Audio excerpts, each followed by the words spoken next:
Hello there guys, namaste and welcome to my channel. I am Onasi. Previous video Marvel को post गरिसकेपछि अर्को video पनि भेटेको छु मैले Marvel को बारेमा जसले चाहिँ अलिकति YouTube मा हेडलाइन बनाइरहेको छ। यो चाहिँ MCU को ट्रेन्ड्स अहिले how MCU movies are doing really bad in theaters Hahn, not just movies हैन, उनीहरुको सबै प्रोडक्टहरु अहिले त्यतिको केही गर्न सकिरहेको छैन हैन, त्यो क्वालिटीमा पनि पुग्न सकेको छैन जुन चाहिँ MCU ले ब्याक टु ब्याक दिइरहेको थियो few years back हैन। अनि अहिले यो टेलिभिजनमा डिज्नी प्लस को शोजहरु पनि they are not living up to their standards. It's so bad हैन। अहिले क्वान्टिटी बढी तर क्वालिटी घटिरहेको छ। त्यो सँगसँगै यतापटि Amazon Prime को द बोयज भन्ने सुपरहिरोले चाहिँ तल्कै मचाइरहेको छ हैन, which is one of the best superhero series I would say हैन। यति राम्रो छ कि at first I was hesitant to watch that show, but once I started I couldn't stop myself. That's one of the best show there is on OTT platform. त्यसमाथि Jensen Ackles from Supernatural, I'm a huge fan of him, so I have to watch it. अनि if you haven't watched it, you have to go and watch it. यो भिडियोको topic चाहिँ एकदम intriguing छ, how boys destroyed Marvel forever भनेर लेखेको Moon भन्ने YouTube च्यानलले post गरेको, so shout out to Moon. So without further ado, let's watch this video and see what it is. Boys, a morally complex drama with realistic characters and its biting satire are killing the MCU. Dude, this character, the Homelander, how good of an actor he is, this guy. Damn, and this character, this villain, superhero turned villain, my goodness. MCU. When it was released in 2019, Boys reinvented the superhero genre by asking one simple question. What would a world with superpowers really look like? Well, it's not a pretty picture. The heroes are steeped in corruption, threatening, abusing, or murdering whoever they want. Meanwhile, their crimes are covered up and hidden by the mega corporation Vault, which uses money and power to stay in control. The main characters are a group of outcasts, whose lives were torn apart by the system they're desperately trying to fight. The show makes it clear that it's a satire of modern superheroes across the board. The main villain, Homelander, is a clear example, a warped and twisted analog of Superman, who takes glee in violence and cruelty. But just like everything in The Boys, he's not black and white. Homelander isn't just another evil. I mean, in reality, anybody has a power, I think that person will be like a Homelander. Homelander truly shows the conflict that you will have within yourself trying to do good, be good, or do whatever you want to do, or what the society wants you to do for them. Superman, like the character from Injustice, he's been traumatized, raised in a lab, and isolated from anything that even looks like a real family. He's desperate for love and attention, while seeing everyone as either beneath him or not worth anything at all. And he's not just violent to achieve his goals, he's violent because he's got a hair-trigger temper and the emotional maturity of a teenager. In short, he's a deep and intricate character, and just one of the many examples for why The Boys is destroying the MCU. The past few years haven't been kind to Disney's money-printing machine. With just a few exceptions like the Spider-Man sequels, the Marvel films released after Endgame have been commercial and creative disasters. What a horrible run it has been after the Endgame until Guardians of the Galaxy. Even then there are so many people who didn't like it, but I love the new Guardian of the Galaxy. Poor writing has plagued them all, with focused group characters acting out formulaic plotlines which lack any real tension, and The Boys has shown audiences just how compelling the genre can be. Alongside other shows like Invincible, it pushed the genre forward, and most importantly, it matured with its audience. And for all the people who've been following Marvel films for over... I mean, I haven't watched Invincible. I wanted to watch Invincible, but I heard that they cancelled Invincible, but then just few months back, I saw they released a spin-off of the Invincible animation series. If they continue it, I'll watch it. I'll give it a go.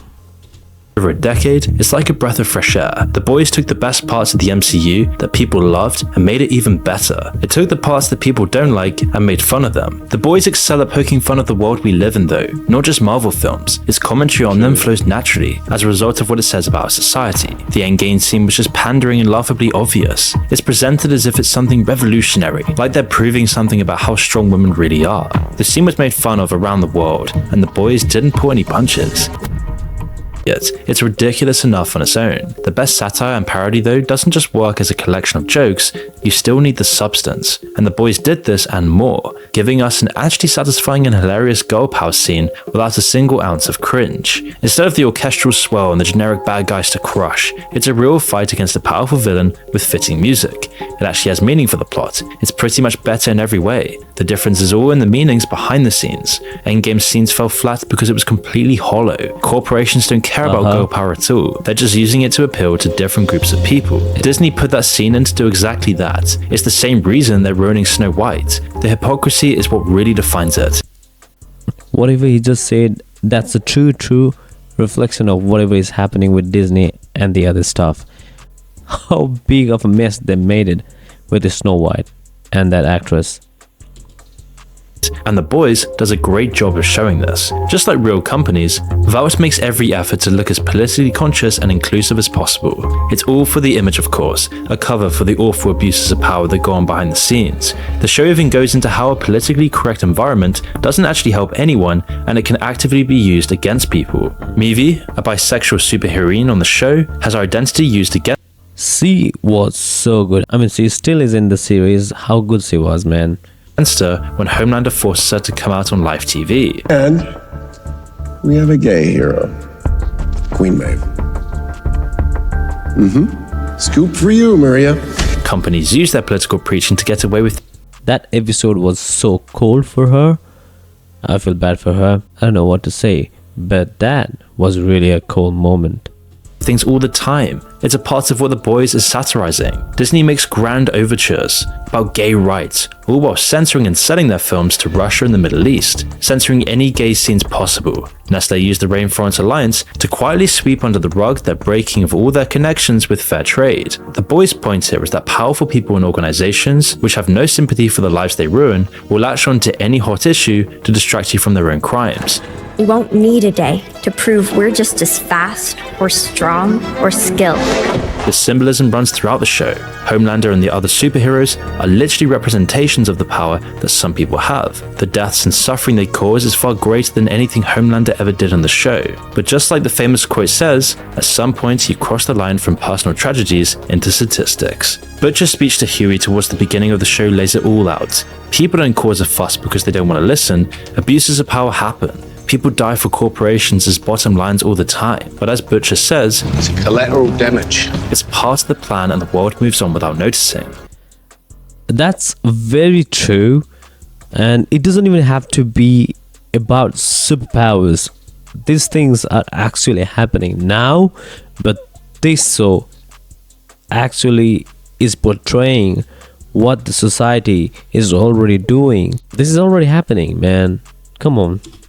The Boys systematically picks this essential lie apart. We see the violence and it affects us because it's direct. Homelander does it himself, rather than signing some document which eventually leads to people losing their lives. With just a few degrees of separation, it all gets easier to ignore. It's not the only way that The Boys is far more connected to the world we live in. It actually creates a compelling and uncertain narrative, which is most visible in the overall story. You know who's going to come out on top in a Marvel film. The heroes always win. The movie begins, they play up one character flaw that often isn't really even a flaw, then the villain turns up, gets the conflict going, and the heroes overcome their trials and finally emerge victorious. It's a formula that they have used over and over again, making it the junk food of cinema. But for many, this is satisfying enough. Infinity War was so successful because it reinvented this formula. They made Thanos the hero of his own story, and he actually won in the end. The amount of discussion online and the fever around the movie was insane, but it was a one-time thing, and since then, Marvel's villains and their plotlines have retreated back into their predictable formula. Whereas The Boys is so effective because you have no idea what's actually going to happen in an episode. The Boys don't always win. In fact, they normally lose. They don't have superpowers or billions of dollars like their adversaries. The odds are always firmly against them, but they fight anyway, which makes them far more heroic than any other overpowered Marvel hero.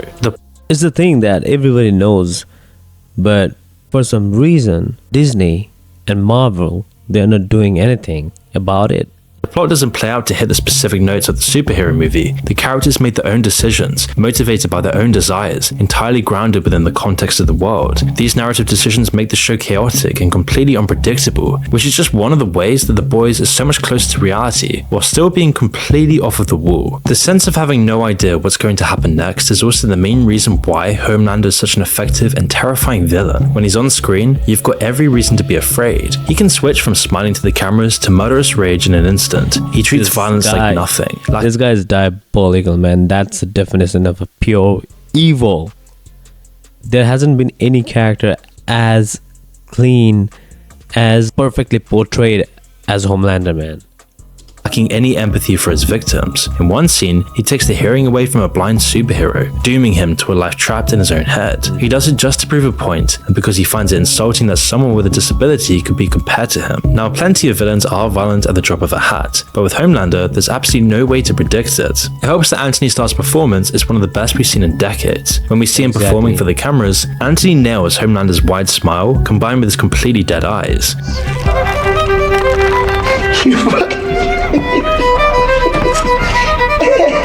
His mastery of his expressions as a whole is really what seals the deal. The scene where Homelander talks to his alter ego in a mirror is a masterclass. He goes through the whole range, showcasing fear, anger, guilt, and hatred, all in the space of a single minute. And then, my boy, you can finally be who you were always meant to be. It's this iconic performance that's thrust Homelander into the public consciousness. You can't go 5 minutes online without seeing his face used in a meme or as a reaction. It serves to make Homelander that much more terrifying as the lives of the people around him completely depend on the... Imagine this guy is in front of you, man. I'll be terrified to my death. यस्तो खालको character हैन, कति बेला हाँस्छ कति बेला रिसाउँछ थाहा छैन, के गर्छ नै थाहा छैन हैन, जसलाई आफैले के गर्छ भनेर थाहा हुँदैन. This is one heck of a scary villain. त्यो म यसलाई समातेर यस्तो गर्छु, म यो ठाउँलाई ध्वस्त पार्दिन्छु भन्ने हिँड्ने भन्दा पनि हुन्छ नि. The person who is so conflicted with himself, Hahn, and his own ideologies, that is more scary than anything. The unstable emotions that and with that kind of superpower. Starr portrays so well. When he's violent, it's often without any warning or build-up. At the end of the day though, any villain that can make the word yummers intimidating is something special. Yeah, yummers. Guess you wanted to cram in as much fat fuck as possible, huh? At the beginning, the performances were what made the MCU into the juggernaut we know today. Yeah. Without Chris Evans and Robert Downey Jr., the whole franchise would have had a hard time getting off of the ground. They're what catapulted it towards success, but most of the big names now have left, their stories have finished, and they probably won't be back. Many stars like Benedict Cumberbatch and Chris Hemsworth have found themselves shackled by poor scripts and loose motivations. The Boys has the advantage of multiple seasons and episodes to develop these characters, but this is even considering that the villains in the MCU never even came close to what they've achieved. Most of the time, they're everything Homelander isn't. Their motivations rarely make sense outside of moving the plot forward. Their plans are predictable and often stupid, nearly always devolving into a big fight scene. A lot of the time, they're simply just weaker than the hero in every way, and it means there's even less stakes, especially because we know they'll lose in the end. The unsubtle and one-dimensional writing in the MCU mirrors what Seahawks always cracks me up, man. I don't know what that was. I have no idea what it's supposed to be. I have no idea what it's supposed to be, man. That's one big joke. Captain Marvel, I don't know what it is. Yeah. Political commentary they do stuff in. Disney's attempts just pile more ammunition into the culture war. Little 10-second clips to show they're taking a side, a battle that can never be won because it's defined by its division. Issues then get absorbed by the war, turn into simplified yes or no questions, and then they get pitted against each other. And The Boys satirizes this through its treatment of the fans. They're clearly allegorical for modern political fanatics in today's societies. Homelander's fans are Trump supporters, Starlight's the Democrats, and like good satire, it pokes fun at both sides of the fence. But its greater point is that the whole thing is a farce to begin with. The Boys reduces the modern culture war down to what it really is: toxic fandoms. The people on either side aren't actually thinking about the issues, they're just rooting for their team. Both vast and powerful institutions in real life take advantage of this and promote it as much as they can. And if half... Isn't this what's happening in Nepal as well? कोही पनि जनताहरूले, कोही पनि पार्टीका मान्छेहरूले के हुँदैछ देशलाई भनेर सोच्दैन के, स्पेशली पार्टीकोले हैन, जनतालाई त नभनौँ हैन, पार्टीको त्यो मान्छेहरूले खाली आफ्नो लागि र आफ्नो सपोर्टलाई मात्रै उनीहरूले सोचिरहेको हुन्छन् हैन, देशको बारेमा सोचेकै छैनन्. त्यही भएर देशको स्थिति त्यो भइरहेको छ र त्यो पावरमा भएर नेताहरूले चाहिँ हामीहरूलाई त्यसरी युज गरिरहेको छन् हैन. त्यो बुझ्दैन. It's only for the sake of support. They are not thinking about the consequences what it's gonna be. They are just thinking for themselves and for the person who is in the power, and that's it. the country is constantly at war with the other half, then it lets them keep everything exactly the same. It's another way they divert and redirect people's anger, which is why it makes so much sense for the superheroes to stand in for the politicians, as just like the politicians, they're ludicrously powerful, but they have to make hollow speeches and they get paraded around for their cameras. The real power is in the money and the corporations without in the show. It's ironic that the show that's done the most to make this visible to people is completely owned and operated by Amazon, the picture child for monolithic medical corporations. The show never actually calls out or satirizes Amazon itself, although that doesn't mean it's just hypocrisy. Amazon probably didn't think it was going to be such a hit to begin with, and now that it's this popular, they can't interfere with it. There's unfortunately no other way the show could be made without some big money flowing in. It would be nice to imagine that Eric Kripke, the showrunner, got one over on Amazon by getting them to fund something which indirectly criticizes them, but the reality is probably less satisfying. The Boys is blowing away Marvel's idea of humor as well. Speaking of which, I haven't seen Translucent around anywhere. You wouldn't happen to know anything about that, would you? Counts invisible. Also, shout out to Eric Kripke for giving us Supernatural that ran for 18 years. Was it 18 years? I don't know. But at least 15 years. Could be standing in that fucking corner, plugging one out right now for all we know. Instead of witty quips which take you out of the moment, The Boys keeps it to a minimum, mostly playing it deadpan. It's the situations that are funny, the characters themselves create the laughs. It's the kind of humor that adds to the story rather than making it feel like the characters are just taking it all as a joke. But if there's one thing Marvel's always been able to rely on, it's their ability to make a spectacle. It doesn't really matter if the plot and the dialogue suck, as long as the CGI is on point. That's half the battle for Marvel films. And they are not even doing that properly nowadays. Look at all those CGI on Disney Plus. That was a joke. Not just Disney Plus, even the movies, man. The CGI were crap.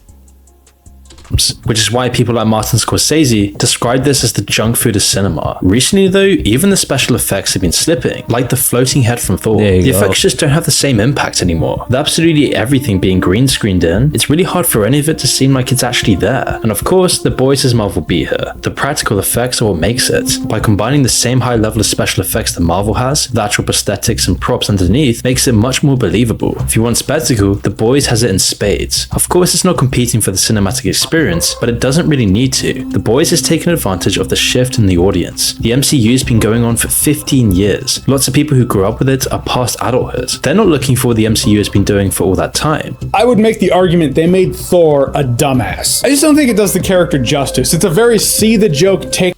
Exactly, man. What did they do with that?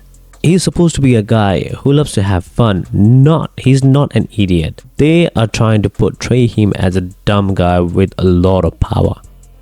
Make the joke regardless of what it does to the characters kind of mentality. They're looking for something to fill the gap, and shows like The Boys and Invincible have just done that. They actually grew with their audience. The MCU has done the opposite. The most recent Thor film and the upcoming Avengers film shows they're doubling down on keeping the kids happy, and in the process, they're alienating the people who have kept the franchise going for so long. Whereas The Boys has already preempted this with their commentary on child stars, and we can assume Ryan will play a big part in the next season. Their new spin-off is already going in that direction. Marvel is going to keep giving them plenty of material, not that they were lacking. And if you take a look at Marvel's recent movies, it's clear they're losing their momentum. Other than Spider-Man, which has its own unique appeal, they haven't had any films hit the $1 billion mark since Endgame. Lots of them. You can't do much wrong with the Spider-Man. You still can, but there are chances the kids will go and watch it, you know. So Spider-Man has already established itself as its own entity. Is that even the right word? Then like Shang-Chi, Eternals, or the most recent Ant-Man haven't even got close to breaking even. Generic Marvel just doesn't do it anymore. The audience is tired of it. They've moved on, and The Boys was happy to pick up the slack. And by giving people better writing, actual tension, and pushing the genre forward, The Boys is now killing Marvel. That was really nice video from Moon, man. Pretty much explains everything. J wrong भइरहेछ, जे चाहिँ हुनुपर्ने त्यो के भइरहेछ छैन र के कारणले चाहिँ Marvel is dying. And I would say like it's not just Marvel, you know. With Marvel, DC never took off. You know, they never hit the second gear. अहिले यो भर्खरै Disney को Snow White controversy, I know, with the actress and the way she was going on in the media, you know, making complete fool of herself, and studio not doing anything. And अहिले फेरि यो के अरे Aquaman Aquaman ko नयाँ trailer आएको छ, the movie is out and they really don't want to change anything. They will just shove it in your throat, you know. This is what you're gonna get. मन परे हेर, मन परे नहेर. अनि त्यसपछि फेरि आउँछ त्यहाँ हैन फिल्ममेकर्सहरु, टक्सिक काइन्ड अफ फिल्ममेकर्स जसले चाहिँ फेरि गएर पब्लिकहरुलाई दोष दिन्छ हैन. They want to boycott it, right? They want to do this. If the movie is really good, nobody's gonna boycott it. The video was really insightful and it was really good. Moon did a great job making that video. And तपाईहरुलाई कस्तो लाग्यो त मन पर्यो भने कमेन्टमा फेरि लेखिदिनु होला. सुझावहरु केही छ भने भनिदिनु होला, लेखिदिनु होला. त्यही हो. Until next time, keep smiling, stay humble. Namaste.